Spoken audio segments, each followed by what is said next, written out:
होता है seasonal breeders और क्या देखेंगे, कॉन्टिन्यूअस ब्रीडर्स। तो अब हम देखते हैं थोड़ा सा सीजनल ब्रीडर्स क्या होते हैं। Seasonal breeders,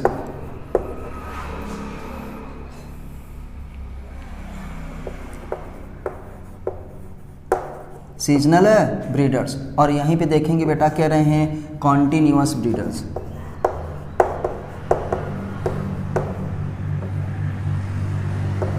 continuous breeders.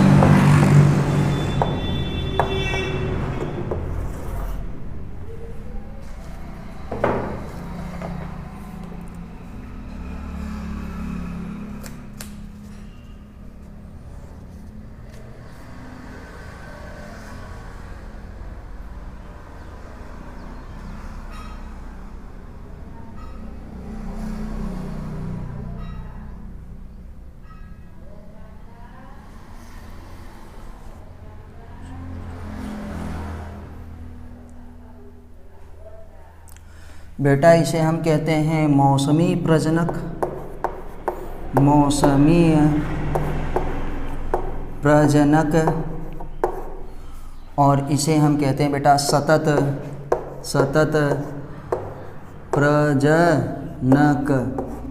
प्रजनक में जो प्रजनन करते हैं, सतत, लगातार, कंटिन्यूअस, और मौसमी प्रजनक।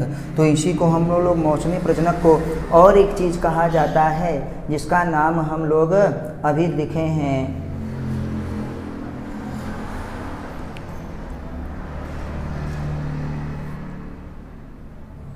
ऋतुनिष्ठ। क्या बेटा हिंदी में क्या है, ऋतुनिष्ठ, ऋतुनिष्ठ। तो आइए हम लोग अब देखते हैं बेटा इसमें कि क्या होता है हमारे पास सीजनल ब्रीडर्स और क्या होते हैं कंटिन्यूअस ब्रीडर्स।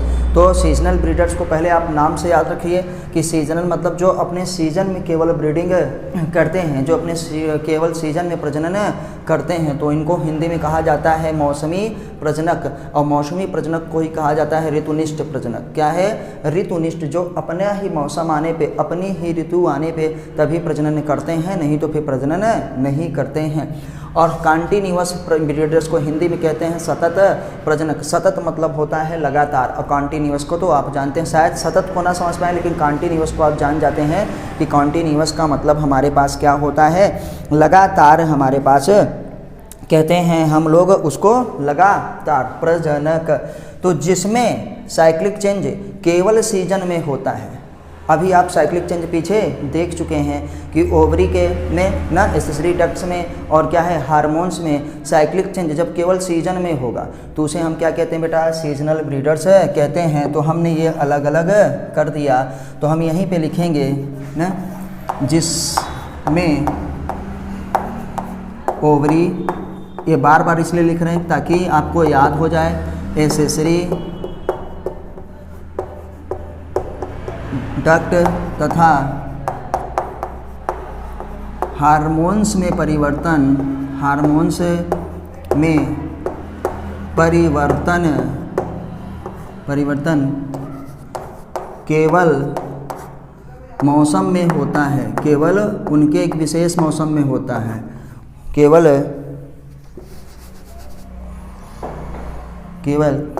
विशेष मौसम में होता है, विशेष मौसम में होता है, तो उसे सीजनल ब्रीडर्स कहते हैं। तो बेटा अभी आप जान गए कि अभी हम ऊपर पढ़े थे कि साइक्लिक चेंज क्या होता है। तो साइक्लिक चेंज मतलब हमारे पास होता है एक क्रमवार परिवर्तन होता है, जिसमें ओवरी में होता है, एसेसरी डक्ट्स में होता है, अब तक में तो आपको याद हो गया होगा, हार्मोन्स में होता है। तो वो कह रहे हैं कि मौसमी प्रजनक में क्या होता है, जिसमें ओवरी, एसेसरी डक्ट्स तथा हार्मोन्स में परिवर्तन केवल विशेष मौसम में होता है, उसे हम सीजनल ब्रीडर्स कहते हैं। हम लोग जानते हैं बेटा, जो हमारे पास क्या होता है डॉग, वो हर मौसम में क्या है, बच्चे पैदा नहीं कर सकता, हर मौसम में जनन नहीं करता है, तो हम उसको क्या कहेंगे बेटा, सीजनल ब्रीडर्स कहेंगे।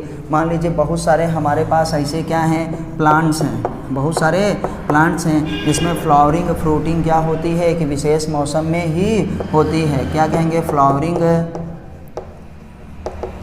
एंड क्या है बेटा, फ्रूटिंग विशेष मौसम में ही होती है। आप जानते हैं कि हमारे पास किसमें, हम लोग लिजार्ड्स में देखें, छिपकली में देखें, हम लोग किसमें, स्नैक में देखें, हम लोग बेटा फ्रॉग में देखें, बहुत सारे हैं। इन सब में क्या होता है, जनन विशेष मौसम में ही होता है। और ये विशेष मौसम में जनन, जैसे अभी वो देखे थे हमारे पास किसमें, मुर्गी में, hen में होती है, तो इसमें भी दो है, जो वाइल्ड में होगा, जो जंगल में होगा, जो खुले नेचर में होगा, जो प्रकृति में होगा, वो सीजन में बच्चों को जन्म देते हैं ना, वाइल्ड एनिमल्स। तो हम यहाँ पे कहेंगे थोड़ा सा बेटा, यहाँ पे ये देखिए, यहीं पे लिखते हैं, थोड़ा सा इसको हटा करके, आप बाकी देख चुके हैं। तो वाइल्ड एनिमल्स का मतलब होता है बेटा जंगली न जीव, जो खुले नेचर में रहते हैं, खुली प्रकृति में रहते हैं, नेचर में फ्री हैं, वो भी क्या करते हैं, सीजन में ही ब्रीडिंग करते हैं। तो याद रखिएगा, यहाँ पे दिख रहा है वाइल्ड एनिमल्स मतलब जंगली जानवर, क्योंकि वो खुली प्रकृति में रहते हैं, जंगल में रहने वाले जानवर, जंगल में रहने वाले क्या होते हैं, पशु बेटा। वो भी हमारे पास, टाइगर हर मौसम में बच्चे नहीं पैदा करता है, लायन हर मौसम में बच्चे पैदा नहीं करता है, वो क्या है, विशेष सीजन में ही बच्चों को जन्म देता है। तो जब क्योंकि उसके साइक्लिक चेंज जो उसके होता है ओवरी में, उसके एसेसरी डक्ट्स में, उसके हार्मोन्स में जो परिवर्तन आता है, वो किस में होता है, विशेष मौसम में ही। क्योंकि जब मौसम उसका आता है तो लोग कहते हैं ना, इनका मौसम आ गया है।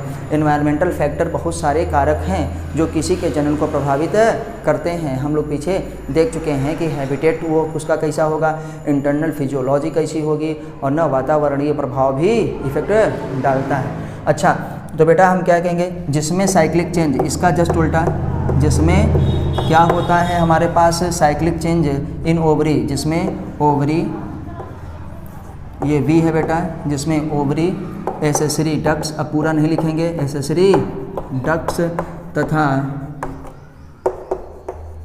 हार्मोन्स में परिवर्तन, हार्मोन्स में परिवर्तन जनन काल के दौरान या जनन अवस्था के दौरान, परिवर्तन जनन अवस्था के दौरान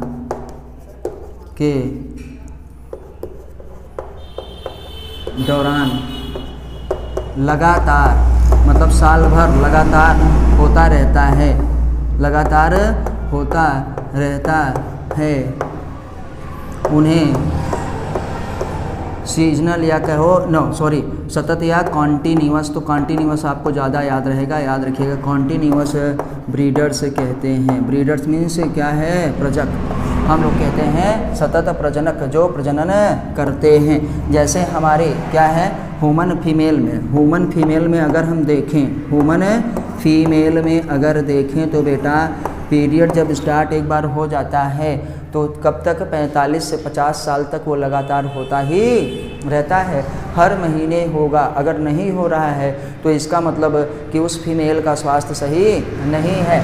तो ह्यूमन फीमेल बेटा क्या होता है, लगातार हमारे पास होता रहता है। जो हमारे पास पालतू जानवर होते हैं, हमारे पास घरेलू डोमेस्टिक एनिमल्स, ये देखो जंगल वाले जो एनिमल्स हैं बेटा, वो सीजन में ही बच्चों को जन्म देते हैं, वो प्रजनन करते हैं। लेकिन यहाँ पे हमारी काऊ है, कौन सा, जैसे कहेंगे डोमेस्टिक एनिमल्स का मतलब जिनको हम घर में पाले रहते हैं। डोमेस्टिक एनिमल्स जैसे कह रहे हैं, काऊ हो गया हमारे पास ना, फैलो हो गया, तो ये सब में हमारे पास क्या होते हैं, ये भी कंटिन्यूअस ब्रीडिंग करते हैं। कैपेटेटिव कंडीशन में मतलब संरक्षण में मुर्गी, तो क्या कहेंगे, पोल्ट्री फॉर्म में मुर्गी, मतलब क्या लिखेंगे, अब हेन को भी कह देंगे हेन। अगर हमारे पास कौन सी वाली है बेटा, संरक्षण वाली, कौन सी, पोल्ट्री फॉर्म वाली जो बर्ड्स वगैरह होती हैं, वो भी कंटिन्यूअस हमारे पास प्रजनक कहलाती हैं, मतलब सतत प्रजनक कॉन्टिन्यूअस ब्रीडर्स कहलाती हैं। तो आपको ये पता चल गया कि क्या होता है कॉन्टिन्यूअस ब्रीडर्स और क्या होता है सीजनल ब्रीडर्स। तो बेटा आपको नाम से ही पता चल रहा है, जो सीजन में अपने बच्चों को जन्म दे, प्रजनन करे, वो सीजनल ब्रीडर्स होते हैं। जो अपनी जनन अवस्था आ गई, उनकी जनन अवस्था में लगातार जो है बच्चों को जन्म देते रहें, कोई उनका सीजन फिक्स नहीं होता। हम लोगों का जन्म गर्मी में भी होता है, ठंडी में भी होता है, बरसात में भी होता है, किसी भी महीने में हो सकता है। लेकिन आप डॉग को तो भली भांति देखे होंगे कि वो ठंडी के मौसम में ही बच्चों को जन्म देता है। तो हमारे पास और जो जंगली जानवर हैं, वो भी जो जंगल में रहते हैं, क्योंकि वो खुले वातावरण में हैं, उन पर प्रकृति का केवल प्रभाव है, हम लोगों का कोई भी इफेक्ट नहीं पड़ता है, तो वो भी सीजनल ब्रीडर्स होते हैं। और जो कैपेटिटिव कंपटीशन का मतलब संरक्षण में, जिनको हम पोल्ट्री फॉर्म में रखे हैं, जो डोमेस्टिक हमारे पास एनिमल्स हैं, देखो गाय गर्मी में भी जन्म देती है बच्चों को, ठंडी में भी देती है, बरसात में भी देती है। तो ये भी सुने होंगे कि गर्मी में कम देती है, तो भैया थोड़ा बहुत इफेक्ट पड़ता है, तो उसी को हम कॉन्टिन्यूअस कहते हैं। और ये क्या सीजनल ब्रीडर्स। तो बेटा एक चीज़ और है कि कॉन्टिन्यूअस ऐसा क्यों है कि क्यों उसी मौसम में, क्यों विशेष मौसम में ही देते हैं, क्योंकि भैया उनके अंदर जो साइक्लिक प्लेसेंटल मैमल्स में जो साइक्लिक चेंज होता है, कहाँ पे साइक्लिक चेंज होता है, ओवरी में, एसेसरी डक्ट्स में और हार्मोन में, वो विशेष मौसम में ही होता है। तो इसीलिए वो क्या हो गया सीजनल ब्रीडर्स। और जिसमें लगातार ये चेंज होता रहता है, तो वो लगातार बच्चों को जन्म देंगे, तो कॉन्टिन्यूअस ब्रीडर्स हो गए। आपने ये देख लिया। तो आप अगर चाहें तो स्क्रीनशॉट ले सकते हैं, बहुत ही अच्छा लिखा गया है, बहुत ही अच्छा ये नोट्स बन गया है। तो आप एनसीईआरटी पढ़िए, 100% एनसीईआरटी पढ़िए, और एनसीईआरटी के सिवा कुछ भी मत पढ़िए, और 100 टाइम्स एजुकेशन क्लासेस की वीडियोज़ ज़रूर देखिए। अभी आपको फिजिक्स का भी मिलेगा, केमिस्ट्री का भी मिलेगा, बस इसलिए पहले पढ़ा रहे हैं कि ताकि एक चैनल की आइडेंटिफिकेशन बन जाए कि हाँ भैया ये होता है, इसमें बायो पढ़ाई जाती है, ताकि वो सर्च में ज़्यादा आए। तो आपसे रिक्वेस्ट है कि आप जो है चैनल को ज़्यादा से ज़्यादा सर्च करिए, सब्सक्राइब करिए, अपने दोस्तों के साथ शेयर करिए, वीडियो को लाइक करिए, अपना सपोर्ट और सहयोग बनाए रखिए। हमको सिर्फ आपको 100% एनसीईआरटी पढ़ानी है, ताकि आप जो है अपने नीट में एग्ज़ाम में बेहतर से बेहतर करिए और बोर्ड में भी बेस्ट करिए। नीट में आपका सिलेक्शन सिर्फ और सिर्फ एनसीईआरटी से ही होगा बेटा। अगर आप डॉक्टर बनना चाहते हैं तो कंटिन्यू एनसीईआरटी सभी विषयों की पढ़ते रहिए और ज़्यादा से ज़्यादा ऑब्जेक्टिव करिए। आपको कहीं भी एडमिशन बड़ी बड़ी कोचिंगों में लेने की ज़रूरत नहीं पड़ेगी, और न ही आपको कोई स्टडी मटेरियल लेना पड़ेगा। तो चलिए फिर मिलते हैं हम लोग। आप स्क्रीनशॉट लेना चाहें तो ले सकते हैं अगली वीडियो में। तब तक नमस्ते, जय हिंद, जय भारत, और पढ़ाई करते रहिए। जय हिंद।